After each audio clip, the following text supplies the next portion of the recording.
Hey, everybody. Thanks for tuning in to this episode of Our Kids Play Hockey. We want to let you know that we have once again been honored with a nomination for the Hockey Podcast of the Year via the Sports Podcasting Awards. And all you need to do to help us is go to ourkidsplayhockey.com and click on the Vote Now button. It asks you a couple questions. You're in and you're out, and you have voted for us for Hockey Podcast of the Year. I want to thank you all for being a wonderful, wonderful audience and helping us get to this stature of hockey podcasting, because we've done it as a family, as the hockey friends and families around the world. Thanks so much and enjoy this episode of Our Kids Play Hockey.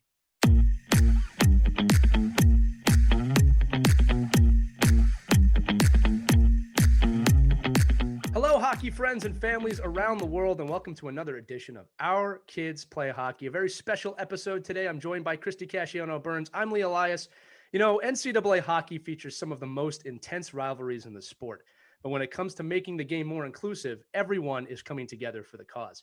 That's why today we're joined by WCHA Vice President and Women's League Commissioner Jennifer Flowers, who is also the chair of a new group called College Hockey for Diversity, Equity, and Inclusion, which features over 25 members, including coaches and student athletes, representing every Division I conference in the nation.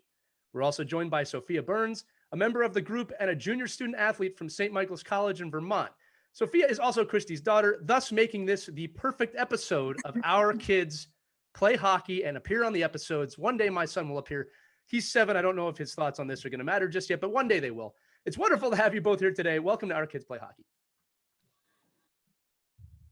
Thanks for having us. This is great. It's great to have you guys here. You know, Jen, I want to start with you. You've been quoted as saying, "The energy and commitment that this group has brought to each meeting is inspiring. We are united in our goal and recognize there's work to be done." With that in mind, tell us what led to the creation of this really important initiative, which again is called College Hockey for Diversity, Equity, and Inclusion. And what are the goals of the group? Yeah, so that quote is spot on. It still is. You know, I guess it's been over a year now, Lee, since I think everyone in the country was having some real difficult conversations and really reflecting on maybe where each one of us is at in the DEI journey and what role we could have in potentially making a difference. And my commissioner colleagues and myself, we started talking about what are we doing? And I think that the thing about college hockey that's so unique is that we have a very different platform than many other college sports, because most of us are part of single sport leagues.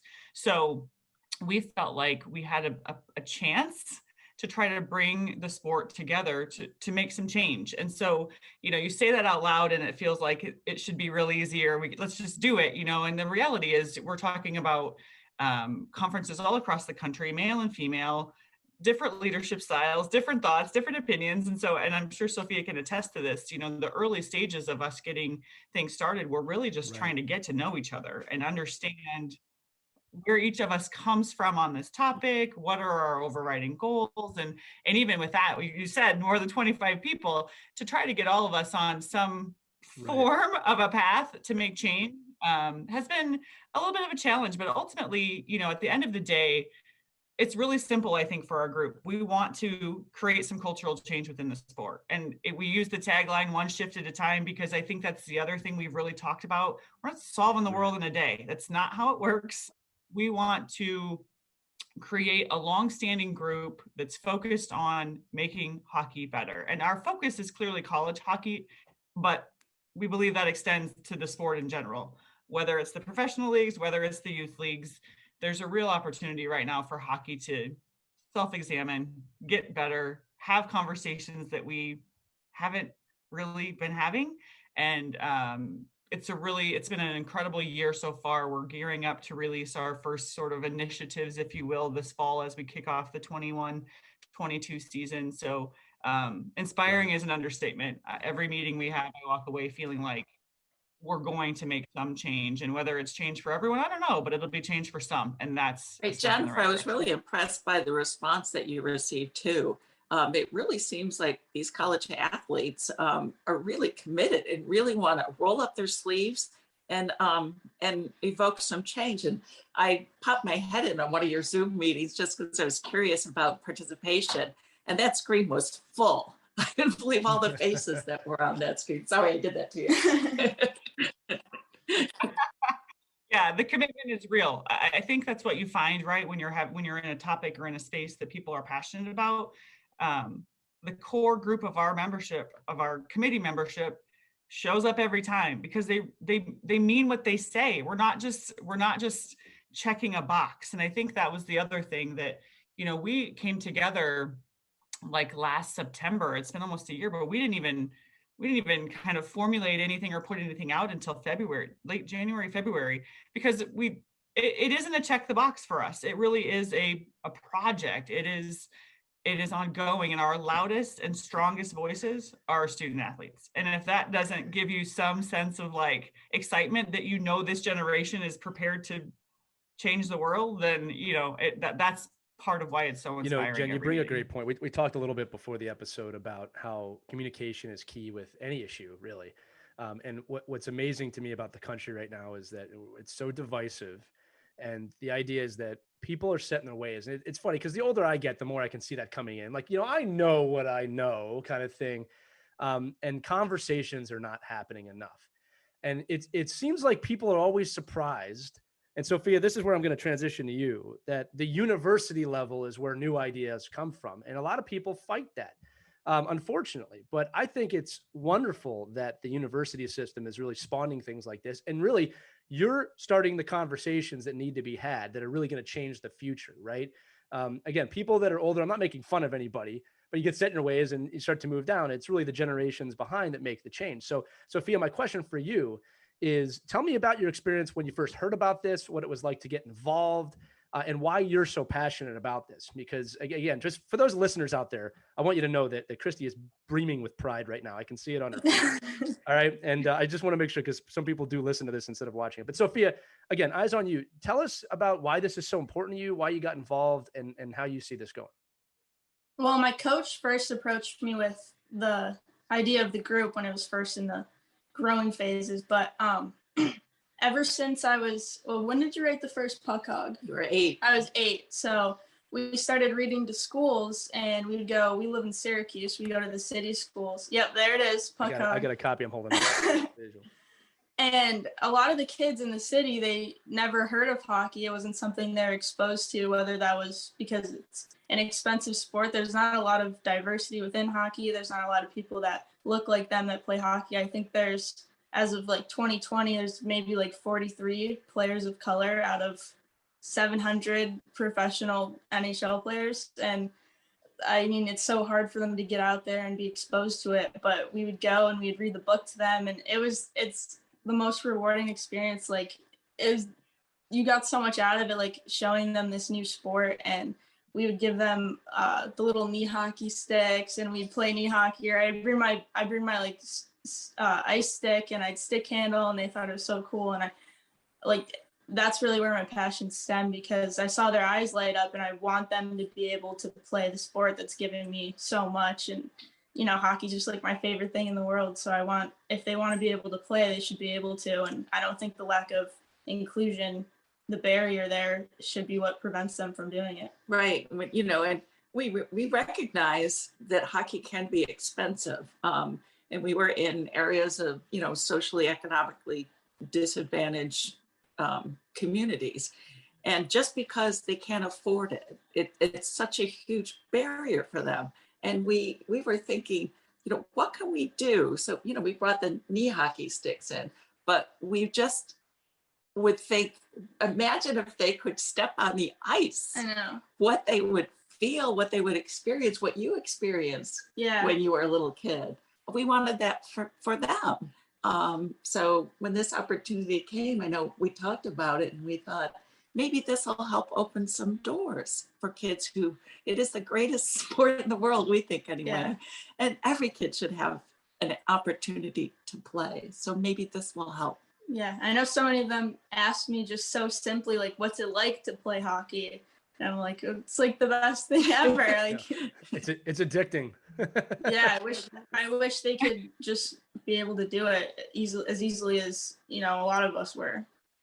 Right. And there are a ton of initiatives out there that are working towards that. And you're absolutely right, Sophia.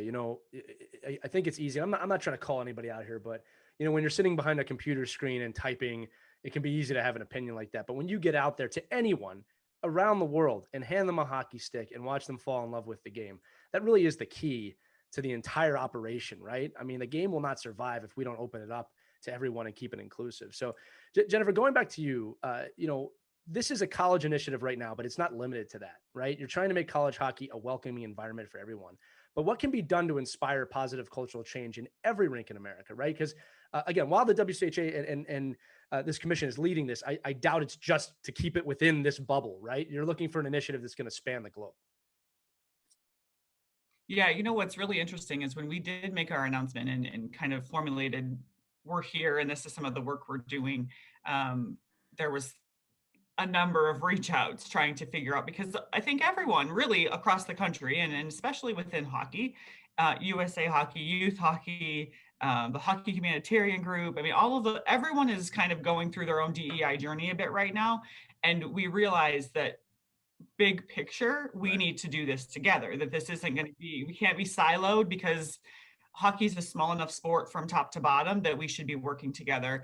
I think the other piece of that, though, that we've all been very cautious about is, when does that happen? Because you still have to establish your own space, your own focus, and then make the shift. But, one of the things that we're working on right now for us is some, what we call like video tools, where what we want to do, to your point, Lee, is create conversation. So we've identified what we think specifically in college hockey are big key talking points: language being used in the locker room, and just kind of like the respect and dignity of people. And so we're creating these videos that our goal is to have them shown in every locker room and have some conversation around them. Here's a couple of questions, because what we hear from some coaches is, I'd love to have the conversation. I'm not comfortable starting it. I don't know where to start it. I don't know how to, and that's absolutely, we all feel that way at times, right? You don't want to say the wrong thing. And I think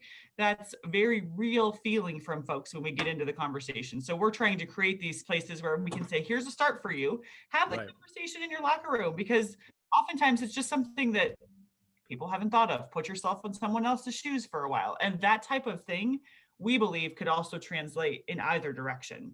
There should be conversations happening in the 12U locker room around saying this word or that word, or making sure that this player, who might be the only young girl or boy of color, feels just like everyone else. And here's how, step in their shoes for a little bit, think a little bit more broadly. So I do think we're very cognizant of what we're trying to do, but being able to then take, our educational plans and share them in whichever direction anybody wants to have them. Ultimately, it starts young. I mean, that's all of our student athletes have said over and over.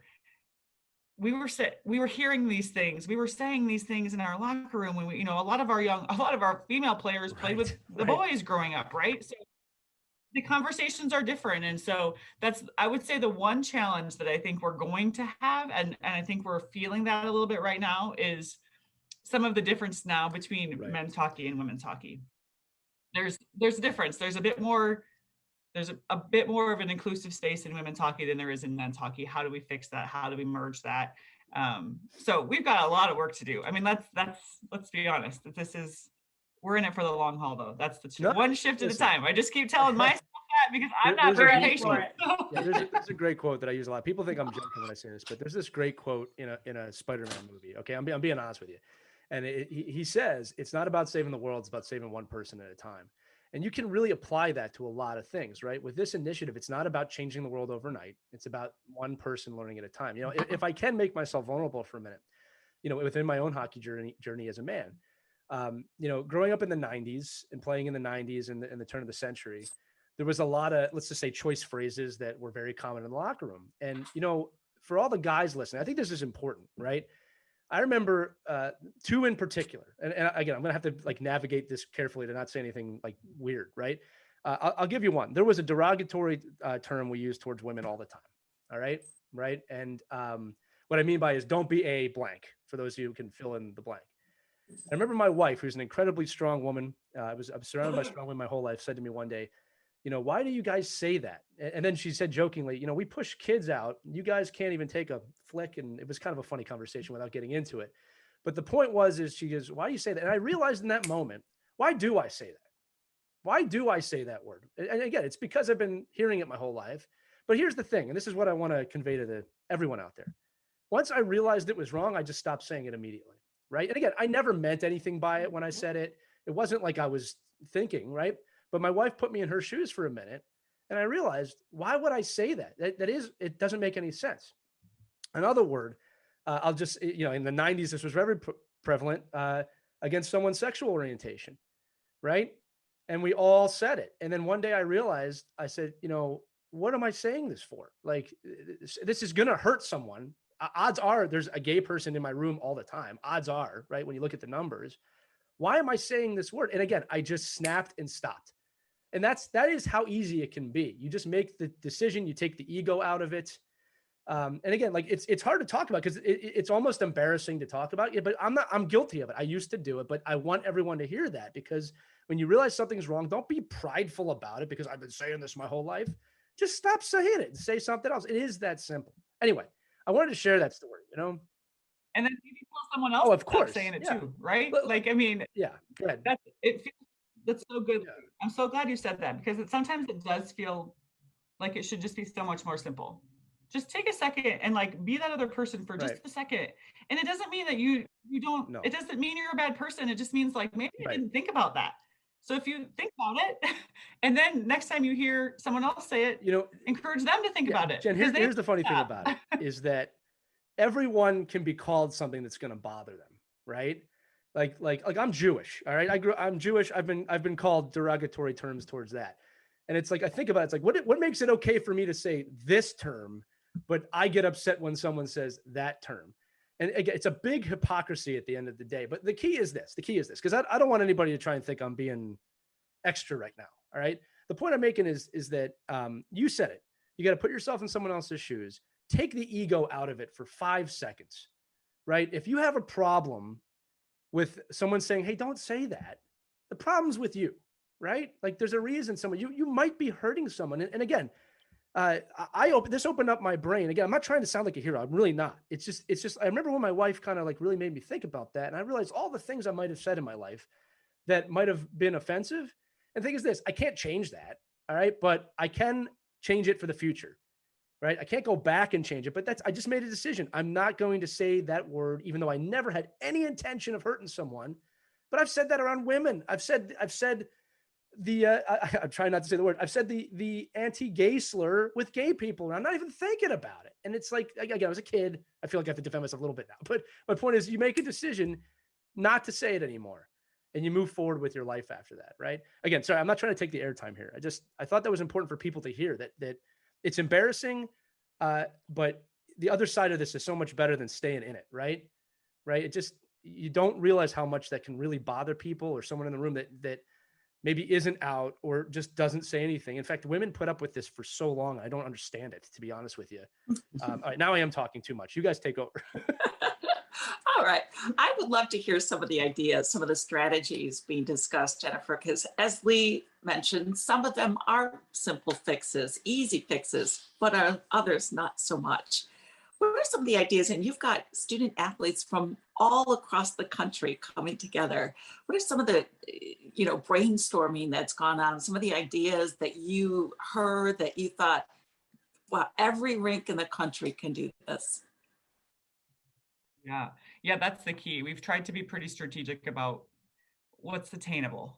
So you can throw a lot of things on the board and then go, okay, how would we actually do that? So we've tried to kind of, I would say, be realistic. And I say that it's funny to me, especially because Sophia's here, because I'm probably the biggest dreamer, but then I have to circle back to okay, how are we actually going to do this? So we've, like I mentioned, the video educational pieces, that's something we're working on right now and hope to roll that out this fall and kind of do it throughout the season, so that, again, we don't want this to be a check the box. We don't want to say, hey, you did your preseason meeting and you've done it and now you're educated. No, we want you to join us on the journey. And we've talked about, I would say a PSA, if you will, that we can run in every single arena. Most arenas now are capable of videos, and all of the websites within within Division One. Again, we have buy-in from all of the conferences, which was a huge step for us at the beginning. So now we feel like we have a platform via each conference to share whatever messages that we want to put out. And it's really, I think the one that's the hardest for us to really like grasp is the availability of the game to folks, right? Because we don't have the resources at this point to fund a youth hockey program or to make it cheaper for someone. We definitely want to ensure that we're trying to either get out into the communities or bring those communities to our rinks, one way or the other. And I think each league, that's where it's sort of like, here's what the committee can do. Here's what we can encourage the conferences to do. Here's what we can encourage the schools to do. And where do we all fit in that hierarchy? Because our small committee isn't going to get all of these things done. But if we can provide maybe the foundation or the playbook for how we can do it, or take the lead on, putting some of it together, there are a lot of schools and conferences that are already doing things like this. Now we're just trying to loop it together and maybe showcase it more so that folks know what's going on. But I think, and Sophia, I would love for her to chime in here too. Like, it's just been, there's so many great ideas because there's so many people who are really committed and passionate about trying to make it better. Yeah, and we're still in the working processes of the videos, but we do want to keep them kind of like short, but yet educational, informational, kind of giving us our voices to stream out to all these teams, especially the younger ones, because that's where we found that it stems from.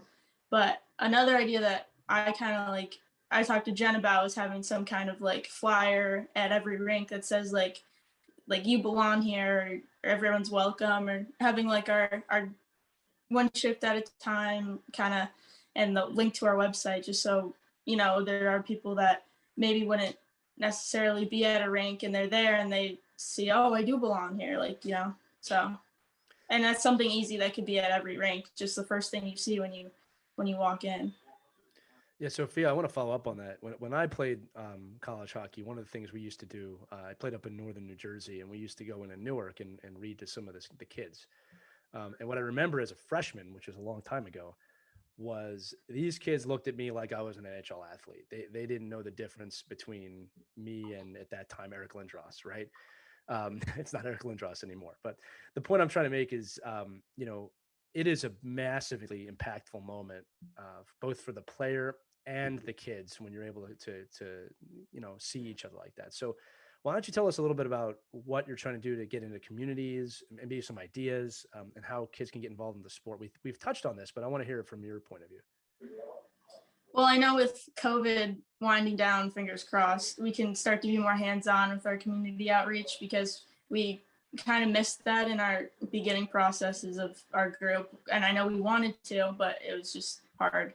And my coaches and I had a few conversations about kind of what Jen talked about, is sending one of like our buses, or St. Michael's buses, and sending that to the communities where are underprivileged. They wouldn't necessarily be at an ice rink, and have them come skate with us, maybe come to some games, just get them introduced to hockey, pay for like the skate rentals, or maybe even start some kind of like gear exchange, or something like that.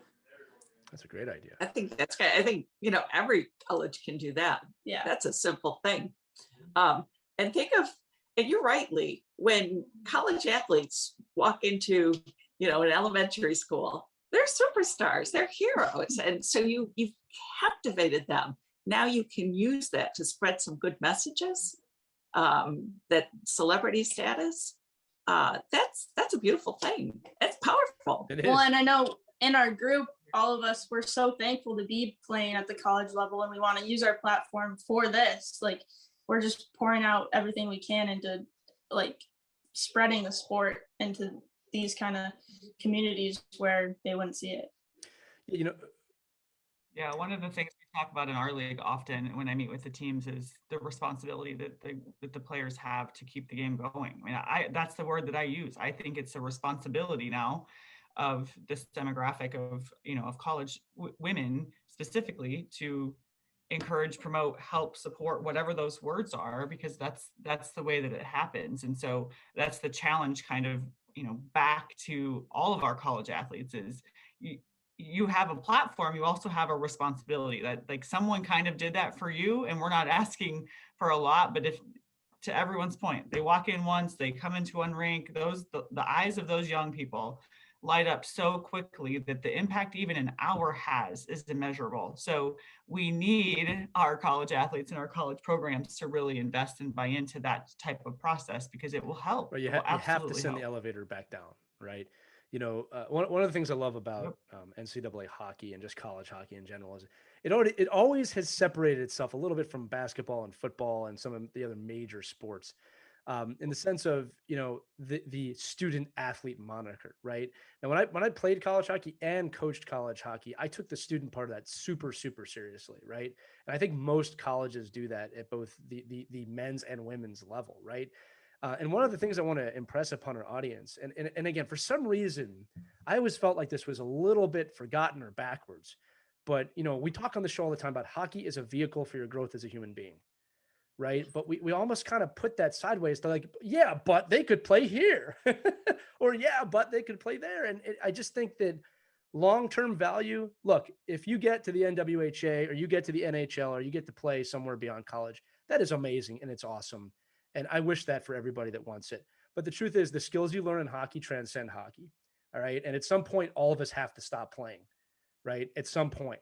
So the lessons you learn, the lessons you give, and what you give back to your community is maybe the most enriching part of that, right? Again, I remember a lot about playing. I remember the look on those kids' faces when we read to them. I remember giving back. I remember when something changed for the better and it affected a whole group of people, right? That's the type of stuff that really impacted me and made me make the choices, that I make today. Now, with that in mind, guys, I do want to do this because I want to give our audience some practical advice or examples. Our audience comprises of, hockey players, hockey coaches, and hockey parents. So Sophia, one of the things I wanted to ask you, and this is actually a really important question. When we look at locker room culture, right? You're in the locker rooms right now, right? What are the things that need to change? Because I guarantee you people listening to this, are either, as you said, Jen, maybe a little worried about bringing it up. Maybe they're not even aware, right? So I want to make sure that in a conducive conversation, we bring some things up that maybe need to change. Maybe people don't realize have to change, and maybe some ways to do that. Yeah, well, I think of my team now, and I love my team. Like, I think they're all so excited about what we're doing with this group and everything. Like, they want the change too, and they understand that, again, we have this platform. We want to bring good and do more for hockey. But I think of when I was younger and I was on the boys team, and that's kind of where most of my stories of seeing like exclusion really stemmed from. Was a lot of times kids, a lot of them say what their parents say, or they say things that maybe they see a player of color and they're not used to seeing it. They say stuff like, oh, they don't belong here. Like little kids saying just bad things because they are not educated differently. So I think that's why we want to do these videos. And it also starts with coaches too, coaching these kids at the young level, not stopping it or not, because they're in the locker room. They hear things. I know they're not in the locker room 24/7, but Yeah, especially when the teams are mixed, the girls and boys. Yeah, it can get challenging. There were times when, and the boys on her team were very protective of her, but when she got out on the ice, the opposing teams would go after the ponytail. And that was their mark. The ponytail was the mark. Get the ponytail off the ice.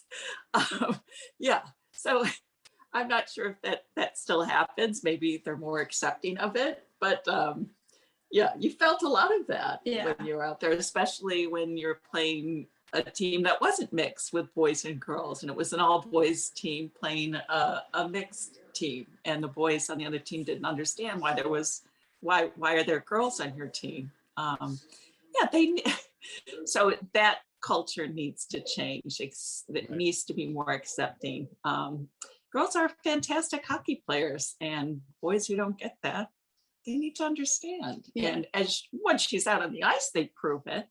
But that initial sight, sometimes is difficult for them to accept. So, let me pose this as a question. All right. My groups have done a lot of work with women's hockey. We've tried to support that side of the sport as much as we possibly can. And here's something that I've come to realize as a man, right? Which I think is part of this conversation, because like both sides gender wise have to kind of work together here to make this succeed. Right. And it's a form of a question. All right. When you see a female hockey player, person of color, anything like that, do you identify them as, oh, that's a girl playing hockey, or do you just see a hockey player? Right. And that's kind of something that I've realized, right? So, Sophia, to your point, I've come to realize that, yeah, of course I notice the ponytail. I'm not going to say I don't see that you are a female, but I just see a hockey player now. Right. And that's just the way you have to look at it with anyone on the ice. Right. The same thing is, the argument, I think this is such a silly argument I hear this all the time, like, oh, the pro women's league is ridiculous. They're never going to make as much money as the men. I'm like, that's so not the point of women's professional hockey or NCAA women's hockey. It's nothing to do with making millions of dollars. It's they are hockey players, period. Right. Is my thinking wrong with that? Is that something that I guess men can realize too? Is like, the arguments boggle my mind sometimes. You know what I mean? I just want to, let me get your thoughts on that, obviously. It's definitely, I mean, and it's not just a hockey thing. I mean, that's the thing. I think, thankfully, there's more and more opportunity for men to see women in a competitive sports environment and see them thrive and be successful and see how talented they are. It doesn't matter what sport. So do I wish we could stop saying, oh, look at that great woman player. Look at that great. She's so great. I'm surprised she's great. Like at some point, I hope we're past that. I hope it's just, man, she's a great player. Man, he's a great player. And it's not like, I can't believe she's so great. She's a she, like there's the connotation that comes with that. We have phenomenal players in women's hockey, and is there work to do from a professional standpoint and all of that? Of course there is, but women's hockey is very young. I mean, that's the other thing. The men have had years upon years you could say to build centuries their at this sport, point, and to we're be just honest with getting, you. yes, exactly. But to your point, Lee, everybody has to come together.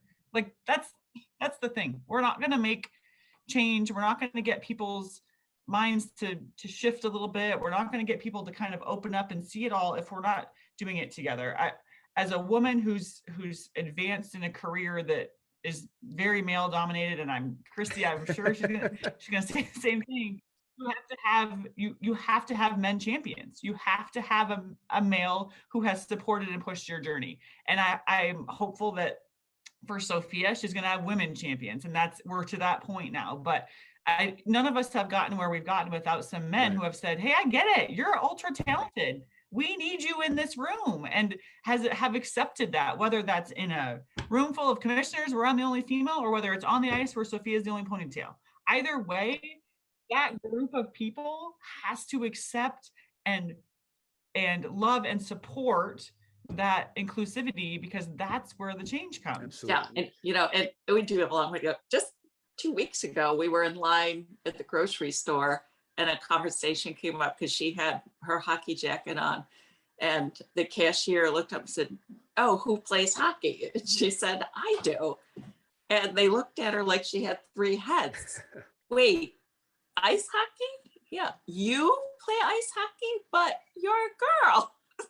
So yeah, we still have a long way to go. I'll tell you, we still get comments. A very quick story. In 1998 in the Nagano Olympics, I don't credit this enough for like changing my life, but that was the first time women's hockey was held in the Olympics. And I remember walking away from that Olympics with Cami Granato being my hero, right? And I didn't realize it at the time because I was young, but that was not something that was commonly said by, I guess, a dude back then. But that was the era I grew up in. And to see the women's game sprout, really, because that was a major moment in women's hockey, that there's hundreds of thousands of Cami Granatos now, right? Sophia, you're one of them, right? And I have a daughter, right? She's only 4 years old, but she wants to play, I can tell. She runs around the house with a hockey stick. And I'm so thankful as her father that she's going to have so many role models. And that my wish, right, and I'm sure yours too, is that when she does get to college, or that age group that, you have paved the way for her, that this isn't a big deal. And I think that's part of the key that we want to make the audience recognize, right? This isn't about changing everything that we know now. It's so that, my daughter and all the daughters out there, all the kids out there, it's not limited to just daughters, right? That when they get to college, and this is the trailblazing, road you guys are paving, that it's not a stigma anymore. And that the initiative you've created helped open that door for so many people. I mean, that's what we're supposed to be about. That's what the whole thing's supposed to be about. But I want you to, all three of your trailblazers in your respective fields and in what you're doing. I appreciate all of you. We are running low on time. So Christie, I didn't know if you want to jump in with a final question, or if we have anything else. Yeah, just my final thought. Racism obviously doesn't belong anywhere. It certainly doesn't belong in hockey. But here's a generation, and thank you, Jen, for leading them. They can move the puck forward, break down those barriers, and make hockey available for every kid who wants to play as it should be. So I thank both of you. I'm really proud that you're part of this. And Jennifer, thanks for leading this generation to carry the puck forward. And really, the sky's the limit. Yeah, I appreciate that. Sophia's amazing. Our student athletes are amazing.